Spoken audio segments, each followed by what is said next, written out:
السلام علیکم۔ رمضان المبارک جیسے میں نے پہلے بتایا تھا اللہ رب العزت کی طرف سے خاص عنایات ہیں، نعمتیں ہیں اور میرے رب کے خاص برکتیں اس میں ہیں۔ ٹھیک ہے، آج میں آپ کو بتاتا ہوں کہ اس رمضان المبارک میں بھی بعض انسان جو اپنی زندگی کے رخ کو نہیں بدل پائے وہ ناکام گزارتے ہیں یہ رمضان المبارک میں۔ تین ایسے بدقسمت ترین انسان ہیں جس کے لیے ہے کہ وہ اس رمضان المبارک میں بھی بدقسمت ہی رہتے ہیں، نامراد ہی رہتے ہیں۔ اور یقین جانو کہ اپنی زندگی کا رخ بدلنا انتہائی ضروری ہے۔ جیسے آنکھ بند ہوگی اس وقت پتہ چلے گا کہ وہ ہم نے کیا کیا، کیا کھویا، کیا پایا۔ حضور پاک صلی اللہ علیہ وسلم رمضان المبارک میں جب ممبر پر تشریف فرما ہوئے پہلی سیڑھی پہ چڑھتے ہی آمین کہا، دوسری پہ چڑھتے ہوئے پھر آمین کہا، تیسری پہ چڑھتے ہوئے پھر فرمایا آمین۔ اور یہ خلاف معمول بات نہیں، خلاف معمول بات تھی، عام روٹین میں ایسا نہیں ہوتا تھا۔ جب خطبے فارغ ہوئے تو جب پوچھا گیا یا رسول اللہ آج آپ خلاف توقع آج آپ نے 3 دفعہ آمین کہا، اللہ تعالیٰ کبھی بیشی معاف فرمائے خطبہ کے دوران پوچھا گیا یا خطبے کے بعد پوچھا گیا۔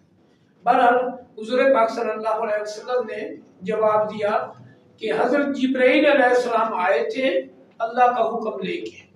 اب ذرا غور کرنا ہے کس کا حکم ہے؟ اللہ رب العزت کا حکم ہے۔ کون لا رہا ہے؟ حضرت جبرائیل علیہ السلام لا رہے ہیں جو فرشتوں کے سردار رتبے میں سب سے، فرشتوں میں سب سے اعلیٰ، اور کن کو پیغام مل رہا ہے؟ انسانیت میں سب سے اعلیٰ، اور معراج پہ جو انسانیت کی معراج پہ ہے، بلندیوں پہ ہیں اور اعلیٰ عرفہ ہیں، ان کو پیغام مل رہا ہے اور مطلب آمین وہ کہہ رہے ہیں۔ اب تینوں شخصیات کے بارے ذہن میں رکھیں کہ کس کا پیغام آیا؟ اللہ رب العزت کی طرف سے پیغام آیا۔ کون لانے والا ہے؟ حضرت جبرائیل علیہ السلام۔ کن کے پاس پہنچا اور کس نے آمین کہا؟ حضور پاک صلی اللہ علیہ وسلم نے، جو پوری کائنات کے شاہکار ہیں اور پوری کائنات کی انہی کی وجہ سے تخلیق ہوئی۔ اب معاملات وہ دیکھنے ہیں ہم نے جو 3 سوالات ہیں کہ کن پہ آمین کہا گیا، مطلب باتوں پہ آمین کہا گیا۔ ایک اس میں سے یہ تھا کہ ہلاک ہو وہ شخص یا برباد ہوا وہ شخص، اللہ تعالیٰ کبھی بیشمار فرمائے، ہلاک ہوا وہ شخص یا برباد ہوا وہ شخص جس کی زندگی میں رمضان المبارک آیا اور اس نے اپنی بخشش اللہ سے نہ کروائی۔ کتنی بڑی بات ہے، یعنی اس نے توبہ نہ کی، استغفار نہ کیا، معافی نہ مانگی اور اپنے آپ کو بخشوا نہ سکا، برباد ہوا وہ شخص۔ کتنی بڑی بات ہے۔ اور آمین کون کہہ رہے ہیں؟ حضور پاک صلی اللہ علیہ وسلم اس بددعا پہ آمین کہہ رہے ہیں۔ جب دوسری بات کا تذکرہ ہوا تو حضور پاک صلی اللہ علیہ وسلم نے ارشاد فرمایا کہ برباد ہوا وہ شخص یا ہلاک ہوا وہ شخص جس کے والدین بڑھاپے کی حالت میں تھے یا وہ والدین کی نافرمانی کرتا رہا۔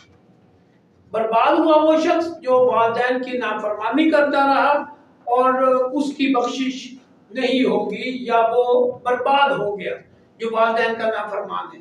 اب دیکھو آپ لوگ بچے ہو، ابھی آپ لوگوں کی ذہن کی تربیت نہیں ہوئی یا معاشرے میں اساتذہ نے تربیت نہیں کی یا والدین کی طرف سے کوئی کمی رہ گئی، تو اس میں سوچنے والی بات ہے کہ اللہ رب العزت کا جو نظام ہے وہ برحق ہے، ہو کے رہے گا، ایسا ہی ہے کہ برباد ہو جاتا ہے وہ شخص جو والدین کا ادب احترام نہیں کرتا، نافرمانی کرتا ہے۔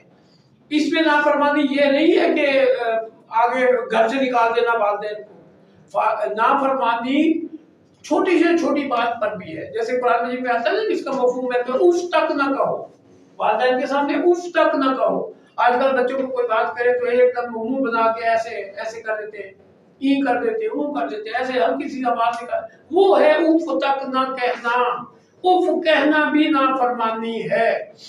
اور یہاں تو بڑی بڑی نافرمانیاں کی جاتی ہیں، والدہ صاحب اٹھانے کے لیے آئی تو ان کو دبا دیتے ہو تم لوگ کہ نہیں اٹھاؤ، آج میں تھکا ہوا ہوں، میں نے نہیں اٹھنا۔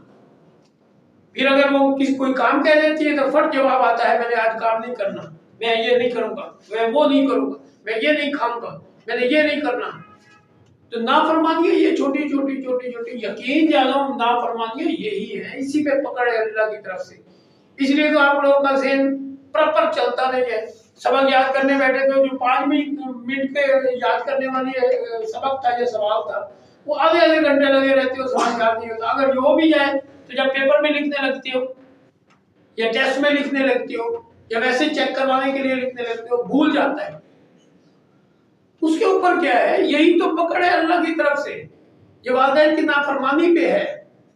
اگر کوئی نافرمانی نہیں کرتا اسٹوڈنٹ تو اس کا ذہن بھی چلتا ہے، دماغ بھی چلتا ہے، خوش باش بھی رہتا ہے، اللہ کی مدد بھی اس کے ساتھ شامل ہوتی ہے اور والدین کی دعائیں بھی شامل ہوتی ہیں۔ باتیں چھوٹی چھوٹی ہیں جو نافرمانی میں شروع میں ہوتی ہیں، چھوٹی چھوٹی باتیں شروع میں ہوتی ہیں، بعد میں یہی باتیں بڑھتی چلی جاتی ہیں، اور پھر بڑھاپے میں جب والدین پہنچ جاتے ہیں تو وہی اولاد کہہ رہی تھی آپ نے ہمارے لیے کیا کیا، یہ نہیں خبر ہوتی بیچارے پوری زندگی اپنے جسم و جان پہ زور لگا کے آپ لوگوں کی ضروریات پوری کرتے رہے، آپ کی خواہشات پوری کرتے رہے، آپ کو خوش رکھنے کے لیے سارے معاملات چاروں طرف سے سمیٹ سمیٹ کے اللہ کی نعمتیں لا لا کے آپ کے سامنے ڈھیر کرتے رہے، آپ کی تعلیم و تربیت پہ خوب روپے پیسہ خرچ کرتے رہے، پھر آخر میں کہتے ہیں آپ نے کیا کیا ہمارے لیے۔ یہ فرمانیوں میں نافرمانیوں میں بہت اونچے درجے کی نافرمانی ہے۔ بعض لوگ تو گھر سے نکال دیتے ہیں والدین کو۔ ایک والد 7 بچوں کو پال لیتا ہے، جوان کرتا ہے، جب وہ خوب کمانے کے قابل ہو جاتے ہیں تو والد بوڑھا ہو جاتا ہے، اس کو گھر سے نکال دیتے ہیں، گھر اس کی دیکھ بھال نہیں کرتے، اس کی ضروریات کا خیال نہیں رکھتے، جبکہ وہ پوری زندگی ان کی ضروریات کا خیال رکھتے رکھتے اپنی جوانی کو کھو بیٹھتا ہے، اپنی پوری طاقتیں صلاحیتوں کو کھو بیٹھتا ہے۔ لیکن آپ لوگوں کے ذہن میں ایک ہی ہوتا ہے انہوں نے ہمارے لیے کیا کیا۔ انتہائی افسوس کی بات ہے، یہ وہیں سے نافرمانیاں شروع ہوتی ہیں۔ جس طرح آپ لوگوں کی عمر ہے، گھر والوں نے کام کہہ دیا تو فٹ جواب دیا میں نے نہیں کرنا، میں نے یہ نہیں کرنا، میں نے وہ نہیں کرنا، وہاں سے نافرمانیاں شروع ہوتی ہیں۔ والدہ صاحب ہے، اس نے کوئی پکا لیا، نمک زیادہ ہو گیا، مرچی زیادہ ہو گئی سالن میں، ایک دم تیوری بنا کے 10 باتیں سنا دی۔ ارے آپ کی والدہ ہے، باتیں کیوں سنا رہے ہو؟ یہ نافرمانی ہے۔ یہ چھوٹی چھوٹی نافرمانیاں بڑھتے بڑھتے جیسے بارش کے ایک ایک قطرہ اکٹھا ہوتا جائے تو بعد میں سیلاب کی شکل اختیار کر لیتا ہے، اسی طرح یہ چھوٹی چھوٹی چھوٹی چھوٹی باتیں اکٹھی ہوتی رہیں، یہ نافرمانی ہوتی ہے والدین کی، اور اسی کی پہ پکڑ ہے۔ اللہ رب العزت ڈائریکٹ سامنے آ کے نہیں بتاتے آپ نے کیا کیا، فرشتے آ کے ہاتھ نہیں پکڑتے۔ والدین کا نافرمان وہ اپنی زندگی میں ناکام ہی ناکام ہوتا ہے، اپنے ہر شعبے میں، پڑھائی کا شعبہ ہے، کھیل کا شعبہ ہے، دوستوں میں بیٹھ کے گپ شپ کا شعبہ ہے، رشتہ داروں میں کوئی معاملات ہے، شادی بیاہ ہے، سب میں ناکام ہوگا، انسلٹ ہوتی چلی جائے گی اس کی، پیپروں میں فیل ہو گئے اس کے، پورے خاندان میں انسلٹ، پورے محلے میں انسلٹ، پورے دوستوں میں انسلٹ۔ یہ اصل کہانی وہاں سے شروع ہوتی ہے، نافرمانی سے۔ کتنی بڑی بات ہے جو ہم سوچتے تک نہیں، سمجھتے تک نہیں، اور اس پہ غور و فکر بھی نہیں کرتے کہ ہم کر کیا رہے ہیں، کس راستے پہ چل رہے ہیں، کتنی بے راہ روی کا شکار ہیں آپ، اور کوئی بتانے والا نہیں۔ افسوس تو اس بات کا ہے نا کہ کوئی بتانے والا بھی نہیں ہے۔ تیسرا یہ ہے کہ حضرت جبرائیل علیہ السلام نے فرمایا کہ ہلاک ہوا وہ شخص، برباد ہو وہ شخص جس کے سامنے آپ صلی اللہ علیہ وآلہ وسلم کا نام لیا جائے اور وہ درود پاک نہ پڑھے۔ اب دیکھیں نا کتنی بڑی شان ہے حضور پاک صلی اللہ علیہ وآلہ وسلم کی، یہ ان کا حق ہے کہ ان کے لیے ہم درود و سلام پڑھیں، یہ ان کا حق ہے۔ اور ہم پہ ہماری یہ خوش قسمتی ہے کہ ہمیں اللہ رب العزت موقع دیتے ہیں درود شریف پڑھنے کا۔ قرآن مجید میں واضح طور پہ اللہ رب العزت نے ارشاد فرمایا کہ میں بھی حضور پاک صلی اللہ علیہ وسلم کی ہستی پہ درود پڑھتا ہوں، میرے فرشتے بھی درود و سلام پڑھتے ہیں، آپ بھی درود و سلام پڑھیں۔ اور یہ حکم ہے اللہ کی طرف سے، جو قرآن مجید میں آگے اس کو کہتے ہیں فرض ہے، اور جو فرض میں کوتاہی کرتا ہے اللہ کی ڈائریکٹ نافرمانی کرتا ہے، اور جو اللہ کی نافرمانی کرتا ہے بغیر توبہ کیے وہ جہنم میں جائے گا۔ اور یہ ان نافرمانیوں میں سے ایک ہے کہ حضور پاک صلی اللہ علیہ وسلم کا نام آئے تو فوراً درود شریف پڑھے۔ سب سے چھوٹا درود شریف ہے صلی اللہ علیہ وآلہ وسلم، اور جب بھی سنیں فوراً پڑھے، کوتاہی ہرگز نہ کرے، جو کوتاہی کرے گا وہی پکڑا جائے گا۔ اور یہ ایک بہت بڑا عمل ہے، ہلاک ہو گیا وہ شخص، برباد ہو گیا جس کے سامنے نبی پاک صلی اللہ علیہ وسلم کا نام آیا اور اس نے درود شریف نہ پڑھا۔ اس لیے آپ فوراً پڑھ لیا کریں، فوراً پڑھیں، ایک عادت بنا لیں درود شریف پڑھنے کی۔ اور درود شریف ایک دفعہ پڑھنے سے 10 نیکیاں ملتی ہیں، 10 گناہ جھڑتے ہیں، 10 درجات بلند ہوتے ہیں۔ بہت زیادہ احادیث مبارکہ ہے درود شریف کی فضیلت کی، اور کوشش کریں سارا دن درود شریف پڑھیں، سارا دن درود شریف پڑھیں۔ اور کسی ایک بزرگ سے بڑا خوبصورت واقعہ ہے، کسی شخص نے پوچھا، سوال کیا کہ اے اللہ کے پیارے بندے، اگر میں پہلے درود شریف پڑھا کروں یا استغفار پڑھا کروں یا تیسرا کلمہ پڑھوں؟ انہوں نے بڑا خوبصورت جواب دیا۔ کیا جواب دیا؟ کہ آپ سینٹ لگانا چاہیں، خوشبو لگانا چاہیں تو گندے کپڑے پہنیں گے یا پہلے کپڑوں کو صاف پاک کرو گے، دھو لو گے کپڑوں کو پھر سینٹ لگاؤ گے؟ اس نے کہا جی پہلے کپڑوں کو دھوؤں گا، صاف پاک کروں گا، پھر اس کے بعد سینٹ لگاؤں گا، خوشبو لگاؤں گا، عطر لگاؤں گا۔ تو انہوں نے فرمایا کہ پہلے استغفار پڑھو، گناہوں سے توبہ استغفار کرو، پھر درود شریف پڑھو۔ کتنی خوبصورت بات ہے۔